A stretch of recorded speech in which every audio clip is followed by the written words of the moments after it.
Hello, everyone. Welcome back to another review of The Bad Batch. Today, we are taking a look at the first two episodes in season 2. Hold on one second. I can't remember the name, so I'm going to have to pull it up on my little list here. Spoils and Ruins of War. These are season 2, episodes 1 and 2. So, The Bad Batch is finally back after a lengthy break, and I am so happy to have it back because right off the bat, we've got some good episodes because The Bad Batch is a pretty darn good show.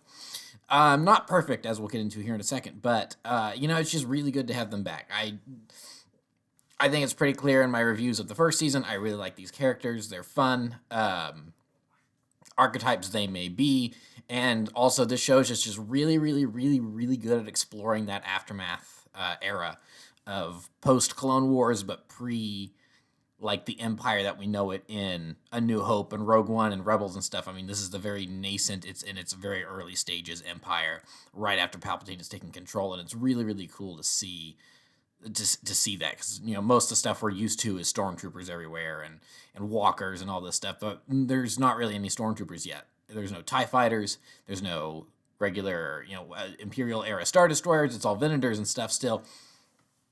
You see some people walking around in Imperial uniforms, but that's because they're just Republic uniforms that ended up becoming like they just changed the colors basically to make them Imperial uniforms, and that's it in most cases. So yeah, I mean it's just a really cool era to be set in, and the first season.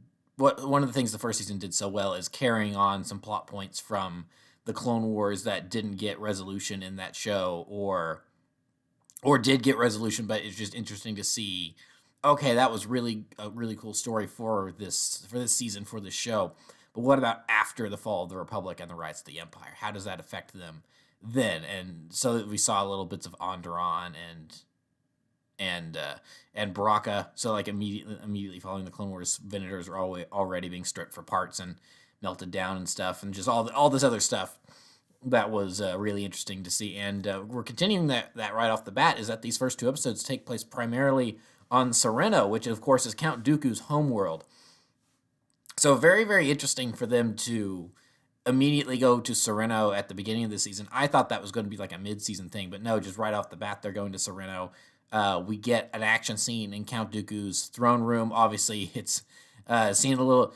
There's actually been a surprising amount of fights and stuff going on in Dooku's little throne room over the course of both the Clone Wars and now the Bad Batch, more than I would think. Because of course he trained Savage Opress in there. He fought Ventress and some Night Sisters in there, and now Hunter and Wrecker anyway are having to run away from clone troopers in there. And of course there was a hidden elevator because Dooku loves his little getaway secret passages. I love that that's something that added to his character in Clone Wars, where he just has these secret passages everywhere he goes to kind of play up this kind of evil wizard vibe that he has, and they continue it here in the Bad Batch. It's like, of course he had one underneath his chair, because why not? But I am curious. It's like, did he have that installed before or after Ventress attacked? Because I can just imagine him like sitting at the computer browsing something, and then someone comes to attack him and he's just like, no, and he hits the button and he just drops through the floor.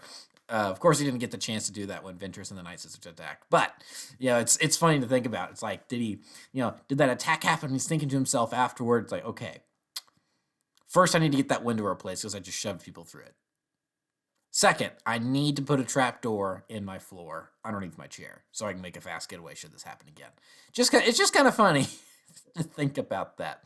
So, and then there would have even been more fights at Castle Serenno had more of the Clone Wars gotten made, because of course there was a arc that was abandoned that got turned into the Dark Disciple novel where Boba Fett, Bossk, and a couple of the other Clone Wars era bounty hunters like Embo would have fought with Dooku when Ventress went to go rescue Quinlan Vos, who he had captured at the time. So that's a canon story, but of course didn't make it into episode format. That made it into a book format. So yeah, just kind of funny that there's all these fights at Castle Serenno. And so yeah, it was cool to see it return in the Bad Batch and actually see more of the planet, a teensy bit more of the planet, because we really just saw a bombed out, ruined city, and it just kind of makes you think, because Dooku for sure he had to have swayed the local populace. It's like, okay, I'm the leader of this world. The Republic isn't in support of us. This a lot of systems feel the same way. So we should break away from the Republic and form this confederacy amongst the other systems and a new form of government, and it'll probably lead to a civil war. But what that is, what it is to get out from the iron grip of the tyrannical Republic that's all corrupt and stuff. So we need to start a revolution or whatever. And so surely that most of them were probably on board with that. They're like, okay, yeah, the Republic sucks, let's do it. And then their probably biggest fear is the Separatists losing the war and the Republic gaining an even tighter grasp on the galaxy. And of course, that's what happens. That's exactly what happens, but the Republic, of course, crumbles and becomes the Empire. And it seems like the first order of business immediately after Dooku died and the war ended and stuff is that the Empire just showed up and pummeled the planet into oblivion for being, it wasn't the capital of the Confederacy, but being the homeworld and ruling seat of Count Dooku. It's just that that's a pretty powerful statement to make, is for Palpatine to go, and now that the Jedi have been defeated, look what I did to Count Dooku's homeworld. I turned it into ash, basically. But not as, I would have liked to blow it up with a Death Star, but we haven't figured that out yet. Oh, wow. Woo! Palpatine about got me there. So I can just it's just such a fascinating thing to think about. It's like that old guy and like the other citizens, where one day they just look at, they hear Dooku died during the Battle of Coruscant, and they look up and they see Venators in the sky, and then fire just starts raining. It's like, their worst fears come true. And it's like, that's a really, really sad thing to think about, because of course that's the issue with the Clone Wars in general, is there is no right or wrong side. Both sides were the losing side because both were controlled by Palpatine. So it's not like they had the moral high ground over the Republic, because on one hand, yeah, the Republic was kind of corrupt, but at least you had the well-meaning Jedi at the forefront of leading the military and everything. But on the other hand, while the Separatists' cause was just of going, hey, the Republic's corrupt, we need to get rid of it, while technically speaking they're not wrong, you've got people leading it like Dooku and Grievous and Ventress running around for a while assassinating people and just mass genocides left and right. And it's like, yeah, we're just gonna basically bulldoze your world for resources. It's like the Separatists weren't much better either. I mean, the battle droids just didn't care who they shot. They were just like, all right, we're just gonna shoot stuff now because we've been ordered to. So it's the whole quote unquote conflict, because it's not a conflict of the same person controls both sides, but the whole conflict between the Republic and the Separatists never ceases to be fascinating to me. And like the perspective of those on the ground level, and we're seeing more of that in Bad Batch and this. And I think something that this second episode did is this further thinking of very early on. It's like, okay, who were the bad guys in this war? Were we actually the bad guys in this war? Were they the bad guys in this war? Or were we all played? And they kind of had a moment with that when they rescued that senator from Raxus in the first season. And now Tech specifically is kind of having a little bit of a moment here in the second episode that I thought was a cool character moment for him, because he's very much of all the Bad Batch, he's very much the one that sees most things in black and white. I would say, where he's like, because he's very scientific, he's very analytical. He's like, there's a cause and an effect to everything. So when the guy gets that data core out and Tech goes, oh, it's a Separatist data core, and it's like, no. We were part of the Confederacy, but this is a Serenian data core because I am a native of Sereno, and that's where my main allegiance lies. And I want to make sure that our specific planet that has history that goes long before the Clone Wars, that I want to make sure that history is preserved and not wiped away just because we ended up, being the losers in this big galactic chess game. And there's kind of this moment of understanding from Tech whereas he starts to see the gray in it a little more than even when they rescued that senator from Onderon. So that was really cool to see. I liked that. An annoyance I have with the second episode specifically, although I guess it's both episodes because they're one story split in half. And this is where this is a good show, but it's not perfect. Is I didn't like the Omega overheard Echo and Hunter talking and misunderstood what Echo was saying thing. That is such a stupid cliche trope. And I was honestly really surprised to see it here in Star Wars, because I don't know if Star Wars has ever really used that trope, which is kind of surprising because Star Wars uses and plays on tropes all the time in its storytelling. So it's like, them using a trope here and there isn't, or a cliche or something, that's not necessarily surprising, because Star Wars kind of thrives on taking tropes and cliches and remixing them a little bit. And for Pete's sake, part of the reason that we have some of the tropes we have is because Star Wars kind of popularized them. It's like, the hero's journey and everything. That's technically, I suppose you could call that a trope. It's, a storytelling mechanism, but it's like, some could call that a trope. But I was really, but, sometimes when they do stuff like that, a lot of times when they do stuff like that, they play on it, they do it their own special way. But, this was just straight up, oh no, Omega heard the conversation and misinterpreted it, and then they're going to have the scene at the end where Echo reaffirms what he was actually saying. It's like, no, you didn't hear everything. It's like, I said that I wouldn't change anything, and it's like, I was just, why are we doing this predictable trope, especially when the story didn't need it? Because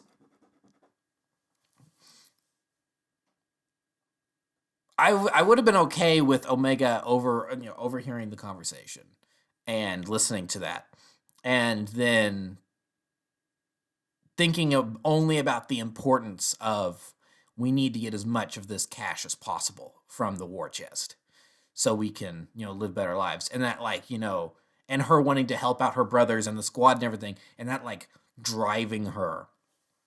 And then, that being the whole, and that really, it's like, I'm trying to help out. I'm trying to, play my part. And I suppose that is kind of what the story boils down to.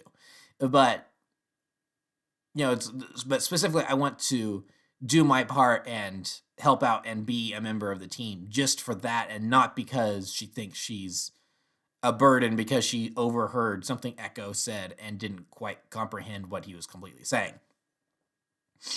That whole thing, I just kind of had to roll my eyes at. It's not done poorly, but it's been done okay-ish in so many other places that I feel like it being done fine and okay-ish just here actually does kind of make it feel like it was distracting. I'm going to call that. It was distracting that they felt the need to put that in there. And again, I don't know if Star Wars has ever used that trope before, and I don't know if they really needed to. Because there is never an episode of Clone Wars where Ahsoka overhears something Anakin says, and then she leaves and pouts, and then Anakin goes, no, you didn't hear the last bit of what I said. Or that never really happened with... I guess it sort of kind of happened early on in Rebels. Maybe, if I'm remembering correctly. The first 3 or 4 episodes, maybe, I guess that sort of kind of happened. If I'm remembering correctly. But even then, it was very, very short-lived, and I may even be getting my memory mixed up with something else. Because it's not like a firm, this was 100% a scene in Rebels. I feel like honestly, I feel like I'm actually getting it mixed up with a different scene from something else that's animated. So again, Rebels didn't really do it. I guess, honestly, if there was any Star Wars property out there that I would expect to have used this trope, and maybe it did, but I've just forgotten because that's how forgettable it is Star Wars Resistance. I would not surprise me if Resistance used it and I just forgotten about it. But if Resistance didn't use that trope, then honestly, I'm surprised because Resistance is totally the type of show that would use that trope.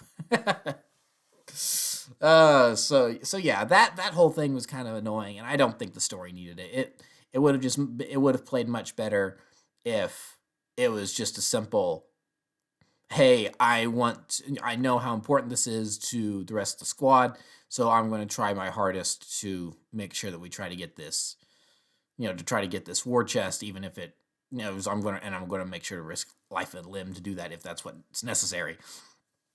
And then, it would have been, and again, we sort of kind of have this moment, but it feels like it's overshadowed by that's not what I meant. But the teaching of the lesson that sometimes the mission isn't everything and you need to take a step back and live to fight another day, because of like all the close calls that they've had in like the first season and everything. It's like maybe that is a lesson that maybe Omega could have been feeling a little invincible. I mean, they escaped Kamino's harrowing for a minute, but I mean, they escaped Kamino and all this other stuff. So I mean, maybe Omega could have been a little full of herself, and it would have been a good humbling lesson for her or something.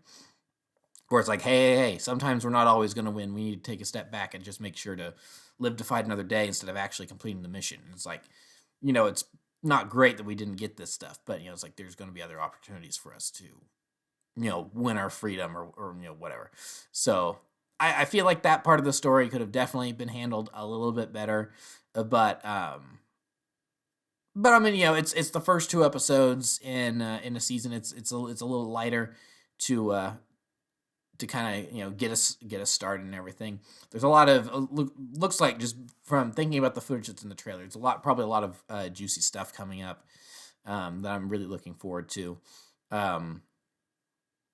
So yeah, so overall, it was a good 2 first episodes back. Other than like my kind of annoyance with them using that trope, it really feels like that they're they're not missing it. They're not missing a beat. They're the Bad Batch is back, and they're going to continue to batch badly or whatever. I guess if I have anything else to say, it is just kind of unfortunate whenever they do have to, because they know that the regs aren't fully themselves. I mean, they're better than they were, but even though their programming in their heads is probably the chips are turned off now that the Jedi have been squashed. It's like they've basically kind of woken up and they're like, oh, I guess the Empire is the Republic, so we're gonna be loyal to it, and this is just how things are going now. And they're just gonna kind of blindly obey it because that's what they've always done. And so it's just a little unfortunate whenever the Bad Batch does have to actually kill them. Because most, like 80% of the time in these 2 episodes, whenever they have to do stuff and fire on clones, they use the stun blasts, which it's because they know it's not really their fault. Now, if these were the new TK troopers, the proto stormtroopers, I bet they'd be gone. Nah, you guys are dead because you signed up. You know what you guys were getting into.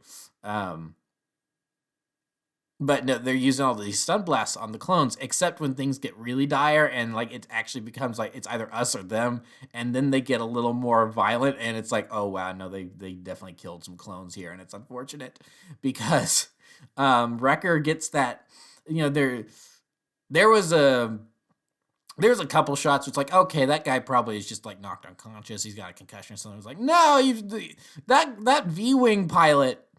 That V-Wing pilot is definitely dead because he shot the wing off, and then it wasn't like the G.I. Joe or something where you see the Cobra pilot very clearly eject before the impact. No, that V-Wing pilot's dead. The pilots of the gunship are very much dead because they slammed into the side of the cliff face and slid down it. thanks to Tech. So Wrecker and Tech both killed some clones. I don't think Hunter and Echo did, because like Wrecker was chasing them off with the big proton cannon or whatever, and then Hunter was stunning them. But then even then, I'm pretty sure at one point that clone captain, Captain Wilco, I'm pretty sure there's one moment where he's looking over a clone trooper that's laying on the ground. Another one comes up to report in on what's going on, and I'm pretty sure that clone he's checking over is probably dead. there's no like little move. There's no movement or anything where it's like you can see that he's wounded or just knocked unconscious. No, he's very still. That guy's probably dead. And that's just that's just unfortunate. I feel really bad. It's that very morally gray area that the show, that this era of, really not even just the show, but this era of Star Wars kind of rests in a lot. And then we see more of that exemplified when Admiral Rampart shows back up, and he's like, "Oops, I didn't kill the Bad Batch like I thought, so I kind of need to kill this guy to cover it up." And it's like, and I love how Bad Batch is continuing the tradition from Clone Wars of being graphic, but being graphic in a kind of in a tasteful, clever, surprising way, because you know it's coming. It's pretty obvious, where it's like, okay, he's the bad guy. He's gonna kill this clone. And you see Rampart fire, and then it cuts to a wide shot, and you just see the teeny tiny little 3-pixel high body of the clone trooper fall off the great big cliff face there at the castle, down all the way to the ground. And it's like, and that is, the subject matter is very dark. It's twisted. It's evil at what Rampart has just done, and it's not really shocking because we saw it coming. But then just the instead of just showing the body fall on the ground or anything, that cut to show the scale of the scene and everything, and kind of that gigantic fall being, just showing, it's like how, kind of almost being symbolic of how bad things have gotten, that now we're at a point where, where it's like the Jedi did not betray the Republic, and the clones were programmed and fooled into thinking that they did. So their leaders did not actually betray them. But here is a leader actually betraying his soldier and only serving his own self-interest. Honestly, it was a General Shepard from the original Modern Warfare 2 moment where Rampart just went, "That's one less loose end." Pow! It's like, that's exactly what that was, really. So yeah, good episodes. I'm a little annoyed with that little trope that they used there, but overall, some really good episodes, and I am very excited for next week and all the weeks to come. So for scheduling for these reviews, for now, I think they'll come out on Mondays, because I think scheduling and watching it with my dad and everything, I don't think I'm going to be able to watch them on release day, which means I won't be able to get these things out by Fridays. It's probably going to be like a Friday or a Saturday or a Sunday before I can watch these. So I'm shooting for Mondays to be the upload days for these reviews. So it's a little time's going to pass, but you can watch the review, and then like in 2 days, then the new episode's going to be up. So it's like, it's going to constantly, you'll be constantly thinking and stuff. So yeah, that is my review for these new episodes of The Bad Batch, and I will see you guys next week for the next one. So thank you so much for watching, and I will see you guys next time. Bye.